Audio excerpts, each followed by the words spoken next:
asking stranger what they do for a living. Excuse me, sir? Yeah. Do you mind if I give you a gift and you answer some of the questions I have? Can you Sure. answer what do you do for a living? I've done so many things now, I can't remember what I've done. Pet vans, a teaching assistant, tutor, research at UCSD doing cancer stem cell. I was also a medical scribe, and then I'm a gas man in the hospital. What does it mean? I work with medical gases with patients.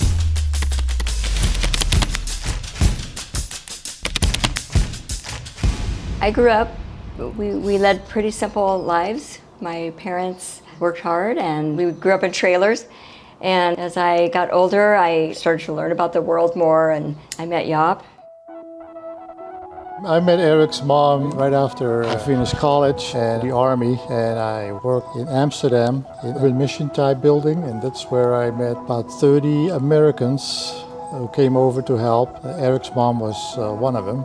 I met Jaap at church. It was the first time I had been really out of the country at all. I was very, very amazed how everything was so different. But at any rate, we got married when I was turning 30 years old. So I was beginning to think that I would never have kids. And then after we met Jaap, we were married and so it began. And then in 1985 came over and started a new life here in the United States. that's right. I don't know where to begin. There's too many things that I can't remember. You were in 7th grade and you met my son Michael, and he kept coming home and telling me, I got this great kid, Dad, I really like him, I think we're gonna be friends. You were just a super chill dude, and I thought, oh my gosh, this guy's perfect for Michael. This highway lived in my mind. When we went to Paris, him and Mike Mudge would always try and go hustle the street vendors for the cheapest price on a watch. When the cameras turn to face you. Eric loves his music. I remember playing rock and roll music together, but I moved out of the house. Eric was down in San Diego. That was it. But we had a good run. We could have made it big. When I first got to know Eric in undergrad, it was like, you know, who is that guy? He was like this buff guy who was surfing a lot. You used to stay up till 2 in the morning, 3 in the morning, pulling all-nighters through college. The first time Eric was going to do medicine, he was going down to San Marcos, and he decided to major in biology.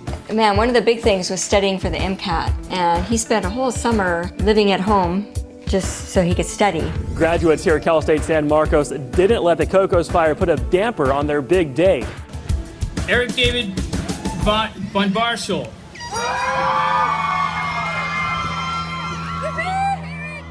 I remember when he was applying to med school, just the stress of traveling to different schools and just wanting to get that acceptance. So I remember him being pretty stressed out with that.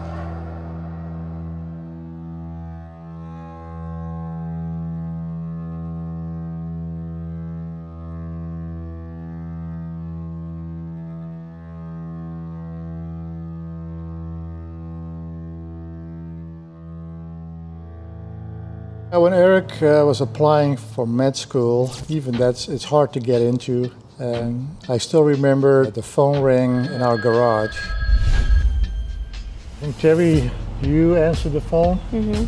And Eric was in Europe on vacation.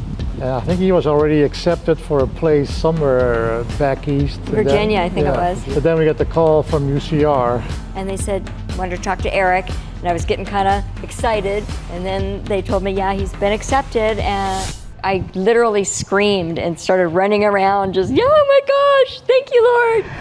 It is my pleasure to introduce our newest class of students, the class of 2020, Associate Dean for Graduate Medical Education and Chair of Psychiatry.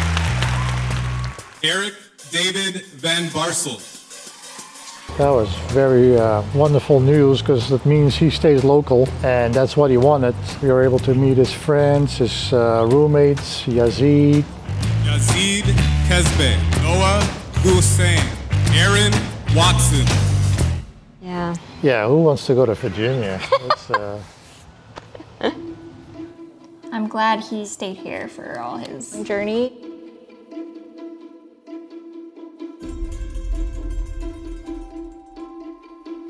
Med school is tough. I can't even imagine. Definitely see some of the times he was stressed out.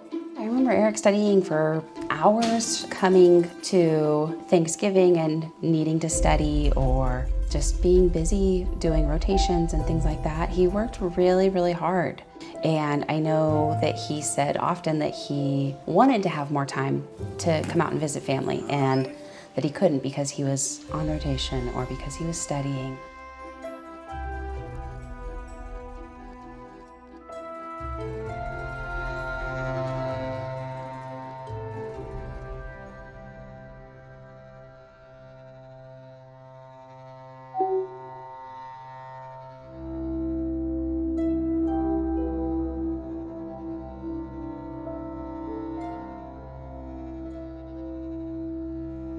Dr. Eric David Van Barsel. This was the worst year of my life. Like, I worked so hard in med school and graduated one of the top of my class, and I went unmatched, and then as an unmatched resident, you're looked as a black sheep. Everyone's like, why didn't you match? What's wrong with you? They're like typically weird people who have professional issues, or someone who got like a DUI. Those are the people who don't match. I showed up and they hand me a pager and they go, hey, yeah, you're on trauma call. You ever done trauma assessment before? And I'm like, no. And then 15 minutes later, I get pages that say 4 traumas coming in now. And so like my very first day, 15 minutes in, I have 4 people who were like ejected out of a car. And from 6 a.m., I didn't leave till I think like 8 p.m. I didn't drink water, I didn't eat food, and I didn't go pee. And at the end of the day, I went pee, and it hurt. And that was my intro to being a doctor. And then every day it was like that. The COVID crisis in Riverside County has never been worse. It was the worst month of COVID in the United States. There was a moment where 80% of the people in the hospital were COVID patients. And I emailed my program director and I said, hey, I hear they need help in the COVID ICU. Is there any way I can get off of general surgery service and go help out in the ICU? And so I volunteered, and it's the worst place you want to be in the hospital. When the COVID patient I intubated, I remember looking down their throat into their mouth, and I was just like, that is death down there. People are coding and dying left and right. I remember I got called about one of my patients because he had trouble breathing. I was surprised because just an hour before we had a pretty normal conversation. This time he was fighting a little to breathe. I feel like I can't breathe, he said. I told him that he was still oxygenating well, but I will keep a close eye on him. If I call for you, will you be close, he asked. Definitely, I replied. A couple hours later, I snuck away from the ICU to grab lunch. And then I get a page saying, your patient's coding.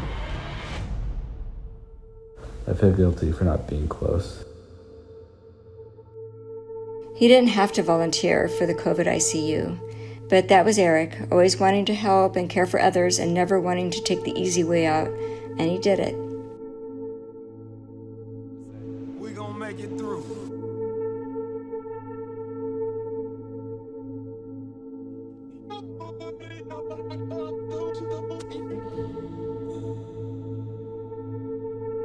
When I find out that Terry's pregnant again with Eric, obviously you're glad, and there's another little guy on the way. And none of our children, we didn't know if it was a boy or a girl, so it was always a surprise.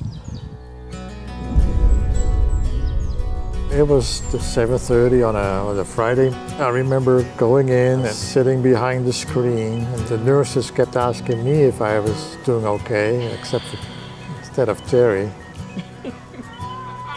And then I saw Eric be taken out, and that was a nice surprise. It was a boy. Took him home 4 days later. Yeah, happy memories. But I remember him 10 feet tall. Dad, I got you! Woohoo! Cowboy boots, a whistle and the dog start running. A whisper in mama starts blood. I remember people asking me if I wanted a little sister or a little brother, and I remember answering everybody that I wanted a little brother, and that's what I got. He's always been one with great ambition and he's really taught me that. What do you like to do, and go get it. I met with my program director of general surgery, and I said, hey, I can't go unmatched again. I said, I need you to call Harvard, Cornell, and UCLA and tell them to take me, essentially is what I told him. And what's funny is I found an email I didn't even know I sent. I sent it to Dr. Turner. I said, hi, my name's Eric. I'm currently an intern at Loma Linda General Surgery. I originally applied to orthopedic surgery and didn't match. I'm applying now for anesthesia. I'm interested in UCLA. UCLA is like one of the hardest programs to get into. And then I got an interview, but the interview was for an intern position. And so in my interview, they're like, so you're willing to repeat your intern year to come here? And I said, yeah, of course. UCLA is the best, lying. Like I remember I got off the interview and I think I told no. I was like, that went awful. Looks like I'm not going to UCLA. And my mom, because I told her, I was like, Mom, I'm going to East Coast. And my mom was like super sad that I was leaving California. But she understood that like I didn't want to repeat my intern year. And the next morning I was in general surgery clinic getting my ass kicked. And for some reason I just checked my email and I see this. I just saw this and I was like, what? And I just got a second year position offered at UCLA. I was like in clinic, I told her, I was like, hey, I just got into UCLA. Can I go tell my mom? Called her and I was like, Mom, I'm going to UCLA. She's like, what? What? No way? What? You're going to UCLA? And my brother went to UCLA. And my attending that day in clinic just said, go home. I texted Yazid and Aaron, hey guys, if you're looking for a fourth roommate, I'm going to UCLA next year. Yazid called me and he's like, dude, it sounds like it's too good to be true. Like, I would really make sure to figure out like what they're saying. And it's been the best thing that's ever happened to me in my life. Well, technically, it was the best thing that ever happened to me in my life because I found my way through it. So thankful how life turned out in like one of the worst times of my life. Yeah, I'm really thankful how it all turned out.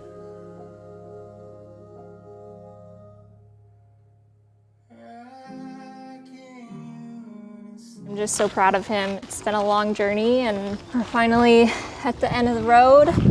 The real stuff starts now and the real journey begins. You've been in school forever. You've come a long way from stitching up my leg in your backyard. Now you're like a full anesthesiologist. Congrats to you, man. If you would have told me in high school that you were going to be a doctor, I would have said, no way.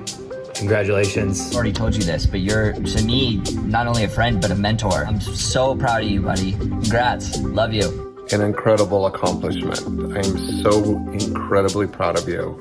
Lieve Erik, van harte gefeliciteerd met je behaalde diploma als anesthesist. Wij wensen je veel succes op je nieuwe werkplek.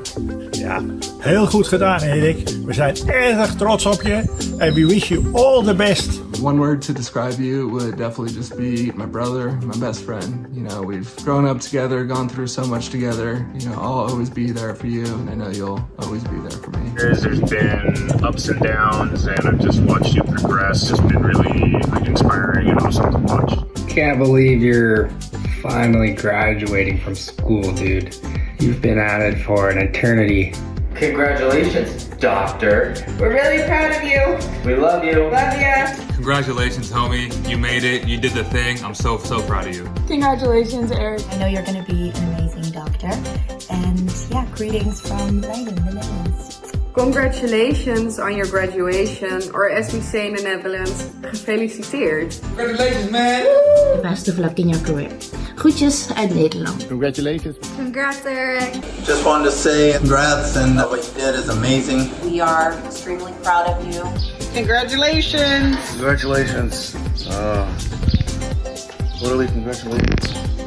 Hi Eric, congrats with your graduation. Hope you will have a wonderful career, but most of all, a very happy life. Congratulations, Eric, for all your hard work. We love you. We're so proud of you. Congratulations, buddy. Hey Eric, congratulations first of all. I think you're going to be one of the best doctors that's ever lived. Love you so much. We'll talk soon. Eric, we heard here in the Netherlands about the good news. You can close the book on your study now and start a new one. Love from the Netherlands. Dr. Eric Van Barsel.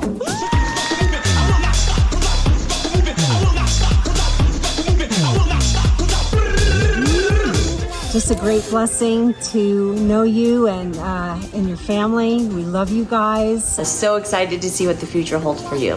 Yeah, congrats. We know God has great plans for you, and we'll be praying for you all along the way. Yeah, congratulations, Eric. We love you. Congratulations, Eric. We're so proud of you. We love you so much. Congratulations on finishing your schooling and beginning your career. Congratulations.